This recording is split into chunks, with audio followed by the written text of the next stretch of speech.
안녕하세요. 오늘은 부모님이 돌아가신 뒤 세입자와 기존 전세 계약을 연장해주면 그 순간 상속인이 고인의 빚까지 전부 떠안게 되는지 이 문제를 다룬 실제 대법원 판례를 소개해드리겠습니다. 대법원 2025-22만 329호 사건이고요. 2026년 5월 8일 선고된 판결입니다.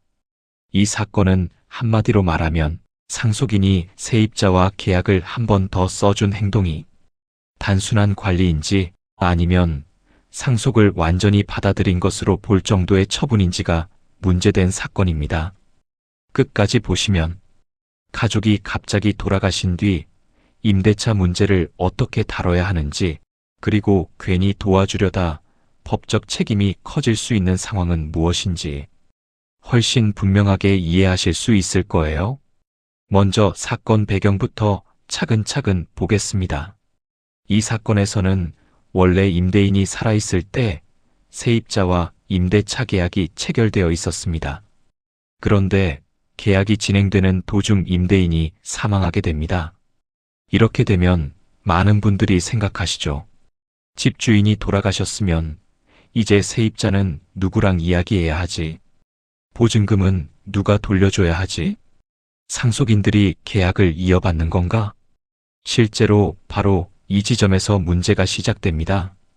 임대인이 사망하면 그 사람의 재산만 상속되는 것이 아니라 원칙적으로 재산과 함께 법률 관계도 상속 문제로 연결됩니다. 쉽게 말해 집도 남고 세입자와 맺어둔 계약 문제도 남고 나중에 돌려줘야 할 임대차 보증금 문제도 같이 남는다는 뜻입니다. 그런데 상속인 입장에서는 또 다른 걱정이 생깁니다. 혹시 돌아가신 분에게 재산보다 빚이 더 많으면 어떡하지? 괜히 상속을 잘못 받아서 내 개인 재산으로까지 갚아야 하는 것 아닐까? 그래서 우리 민법에는 상속을 무조건 전부 떠안는 방식만 있는 것이 아니라 일정한 범위 안에서만 책임지겠다고 하는 방법도 있습니다. 그게 바로 한정승인입니다. 한정승인은 쉽게 말하면 돌아가신 분이 남긴 재산의 범위 안에서만 빚을 책임지겠습니다. 이런 뜻이라고 보시면 됩니다. 그런데 문제는 상속인이 한정승인을 하려고 하거나 이미 했더라도 어떤 행동을 하면 법에서 그 행동은 그냥 관리가 아니라 상속을 완전히 받아들인 것으로 봐야 한다 라고 판단할 수 있다는 점입니다. 그 대표적인 규정이 민법 1026조입니다. 이 조항은 상속인이 상속재산을 마음대로 처분해버리는 등 일정한 행동을 하면 법에서 단순 승인, 즉 상속을 있는 그대로 전부 받아들인 것으로 본다고 정하고 있습니다. 바로 여기서 이 사건의 갈등이 생긴 겁니다. 상속인들이 세입자와 기존 임대차 계약을 연장하는 내용의 계약을 새로 체결했는데 이 행동이 과연 상속재산을 처분한 행동인지가 문제된 것입니다. 이제 쟁점을 정확하게 짚어보겠습니다. 이 사건의 핵심 질문은 딱 하나입니다. 임대인이 사망한 뒤 공동상속인 전원이 세입자와 기존 임대차 계약을 연장하는 계약을 체결한 행위가 상속재산에 대한 처분 행위인지 아니면 상속재산을 유지하고 관리하는 관리 행위인지 이게 핵심입니다. 여기서 처분 행위라는 말이 좀 어렵죠. 쉽게 풀어보면 재산의 내용을 바꾸거나 재산에 새로운 부담을 지우거나 재산을 줄이거나 넘겨버리는 식의 행동이라고 생각하시면 됩니다.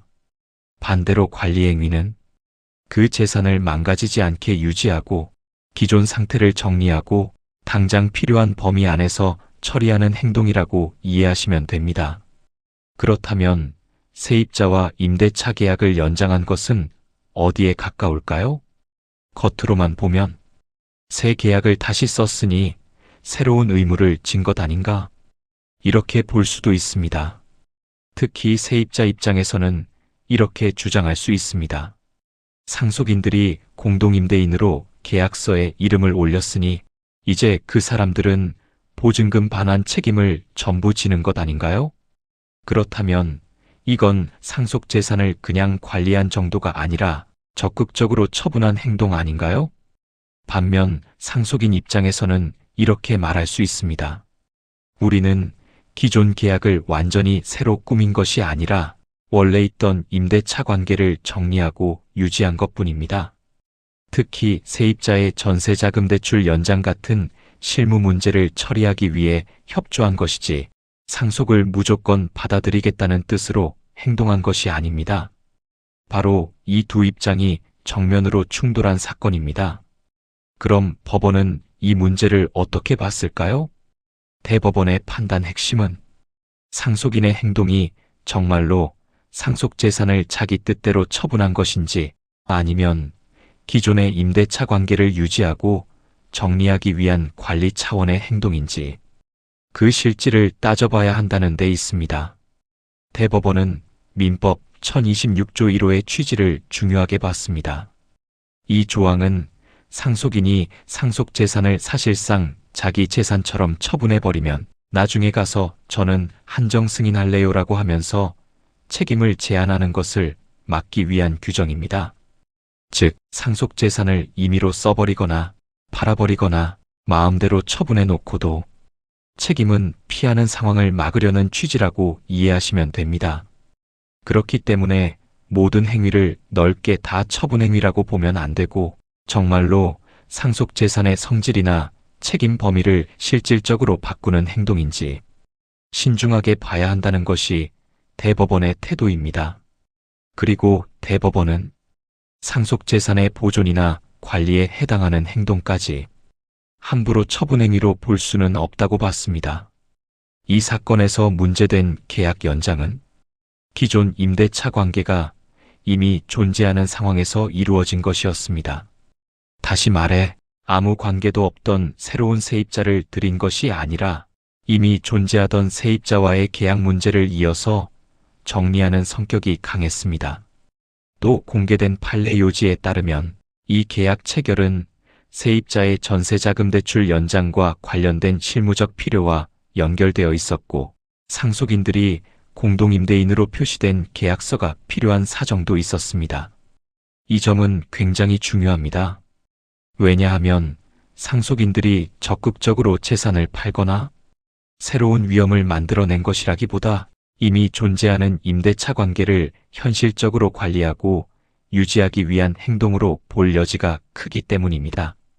대법원은 바로 이 점을 주목했습니다. 그리고 결국 이 사건의 임대차 계약 연장 행위는 민법 1026조 1호에서 말하는 상속재산의 처분행위가 아니라 민법 1022조에 따른 상속재산 관리 의무를 이행하는 관리행위로 볼 수 있다고 판단했습니다. 쉽게 말하면 이런 겁니다. 상속인들이 세입자와 계약서를 다시 썼다고 해서 그것만으로 곧바로 상속을 전부 받아들인 것으로 단정할 수는 없다. 이렇게 본 것입니다. 또 대법원은 계약 내용을 해석할 때도 당사자에게 중대한 책임을 지우는 방향으로 함부로 넓게 해석해서는 안 된다는 취지의 법리도 함께 확인했습니다. 이 부분도 실무에서 아주 중요합니다. 왜냐하면 계약서에 이름이 들어갔다고 해서 무조건 가장 무거운 책임이 생긴다고 단정하면 실무에서 상속인들이 최소한의 정리조차 못하게 되는 문제가 생길 수 있기 때문입니다. 이제 결론을 말씀드리겠습니다. 대법원 2025-22만 329호 사건에서 대법원은 임대인 사망 후 공동상속인 전원이 세입자와 기존 임대차 계약을 연장하는 계약을 체결한 행위를 상속재산 처분 행위로 단정할 수 없다고 봤습니다. 즉, 이 행위는 원칙적으로 상속재산을 유지하고 관리하는 행위로 볼 수 있으므로 그 자체만으로 법정 단순 승인 사유가 된다고 볼 수 없다고 판단한 것입니다. 그래서 원심 판단 중 이와 다르게 본 부분은 잘못이 있다고 보아 사건을 다시 심리하라고 파기환송했습니다. 한마디로 정리하면 이렇습니다. 부모님이 돌아가신 뒤 세입자와 계약을 연장해줬다고 해서 그 사실 하나만으로 상속인이 자동으로 모든 빚까지 전부 떠안는다고 볼 수는 없다는 것입니다. 물론 여기서 꼭 조심하셔야 할 점도 있습니다. 이 판결은 상속인이 어떤 행동을 해도 다 괜찮다, 이런 뜻이 아닙니다. 어떤 경우에는 실제로 상속재산을 처분한 것으로 평가될 수도 있습니다. 예를 들어 상속재산을 임의로 팔아버리거나 상속재산을 자기 돈처럼 써버리거나 기존 상태를 넘어서는 적극적인 법률 행위를 한 경우에는 문제가 전혀 다르게 볼 수 있습니다. 그러니까 중요한 것은 행동의 이름이 아니라 그 행동의 실질입니다. 그렇다면 이 판례가 우리에게 주는 교훈은 무엇일까요? 첫 번째, 가족이 사망한 뒤 세입자 문제가 남아있으면 무조건 것부터 먹기보다는 그 행동이 관리인지 처분인지부터 구분해서 봐야 합니다. 세입자와 연락을 하고 기존 계약을 확인하고 현실적인 정리를 하는 것 자체가 곧바로 상속 전부를 떠안는 행동은 아닐 수 있습니다. 두 번째, 한정 승인을 고민하는 상황이라면 상속재산에 손을 대기 전에 행동 하나하나를 매우 조심해야 합니다. 겉으로는 단순한 협조처럼 보여도 실질상 새로운 책임을 크게 만드는 구조라면 나중에 분쟁이 될 수 있습니다. 세 번째, 임대차는 특히 실무가 중요합니다. 세입자의 전세대출, 보증금 반환 시기, 상속등기 문제, 공동상속인 전원의 의사 확인, 이런 요소들이 얽혀있기 때문에 단순히 인터넷 정보만 보고 처리하면 위험할 수 있습니다. 네 번째, 세입자 입장에서도 이 판례는 중요합니다. 집주인이 사망했다고 해서 무조건 누구에게든 보증금을 청구하면 된다는 식으로 단순하게 보기 어렵고 상속인들의 상속 방식과 계약 연장의 성격을 함께 살펴봐야 하기 때문입니다. 다섯 번째, 결국 상속과 임대차가 겹치는 문제는 재산 문제이면서 동시에 절차 문제입니다. 법적으로 어떤 신고를 했는지, 어떤 문서가 오갔는지, 계약이 기존 조건 유지인지, 새로운 부담을 만드는지, 이런 부분이 결과를 좌우하게 됩니다. 여러분이라면 이런 상황에서 어떻게 하셨을까요? 부모님이 돌아가신 뒤 세입자가 대출 연장 때문에 계약서만 다시 써주세요 라고 요청하면 선뜻 해줘야 할지 아니면 멈추고 전문가에게 먼저 물어봐야 할지 상당히 고민될 수밖에 없겠죠. 바로 그래서 이런 판례를 미리 알아두는 것이 중요합니다. 오늘 사건을 한 줄로 다시 정리해 보겠습니다. 대법원 2025-22만 329호 사건은 임대인 사망 후 상속인이 세입자와 기존 임대차 계약을 연장해준 행위가 곧바로 상속재산 처분 행위가 되는 것은 아니며 구체적인 사정을 따져 관리 행위로 볼 수 있다고 판단한 판례입니다. 즉, 계약 연장이라는 형식만 보고 단정하지 말고 그 행위가 왜 이루어졌는지, 기존 관계를 유지한 것인지, 새로운 부담을 만든 것인지 실질적으로 봐야 한다는 점을 분명히 보여준 사건이라고 할 수 있습니다. 오늘 소개해드린 판례에 도움이 되셨나요? 부모님 사망 후 임대차 문제나 상속 문제는 작은 행동 하나가 큰 법적 의미를 가질 수 있습니다. 그래서 비슷한 상황에 처하셨거나 궁금한 점이 있으시면 혼자 판단하기보다는 전문가와 꼭 상담해 보시길 권해드립니다.